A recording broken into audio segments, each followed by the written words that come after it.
என்னோட நண்பரை போய் பார்த்தேன். ஸோ அதுதான் வந்து நான் வந்து ஃபஸ்ட்டு வந்து பிஸ்னஸ்க்குள்ளே வரதுக்கான ஒரு வழி. அங்கே வந்துட்டு நம்ம ஏதாவது ஒன்று தேடிக்குவோம். ஏன் மெட்ராஸ் வந்தோம்? மெட்ராஸ் வந்து பொதுவாக சொல்லுவாங்க வந்தாரே வாழ வைக்கும் அப்படின்னு சொல்லுவாங்க. பட் அதெல்லாம் எனக்கு வந்து தெரியாது. அந்த டைம் வந்து இது வந்தால் வாழ வைக்குமா, நம்ம ஏதாவது ஒரு வேலையை தேடி வருவோம்னு சொல்லிட்டு நான் வந்து சென்னை வந்தேன். அப்போ அவர் கூட சேர்ந்து வந்து அவர் வந்து பாண்டி பஜாரில் வந்து பிளாட்ஃபார்மில் கடை போட்டிருந்தார்.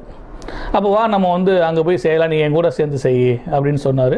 ஸோ அதே சமயத்தில் அங்கே போய் வந்து பார்க்கும்போது பிளாட்ஃபார்மில் வந்து 310 410 அப்படின்னு சொல்லக்கூடிய ஒரு கடை.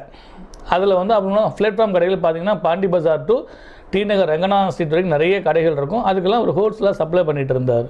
ஸோ அந்த வேலையை நானும் சேர்ந்து பண்ணிகிட்டு இருந்தேன். நான் வந்த டைம் பார்த்திங்கன்னா ஏப்ரல் மிடில்.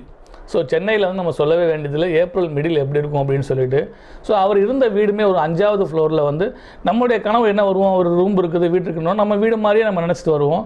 ஆனால் வந்து பார்க்கும்போது ஒரு 5வது வீட்டில் அவருமே ஒரு கொஞ்சம் ஸ்ட்ரகிள் ஆகி அந்த கஷ்டத்துலையுமே அவர் வந்து அவர் ஃபேமிலிக்காக உழைச்சிட்டு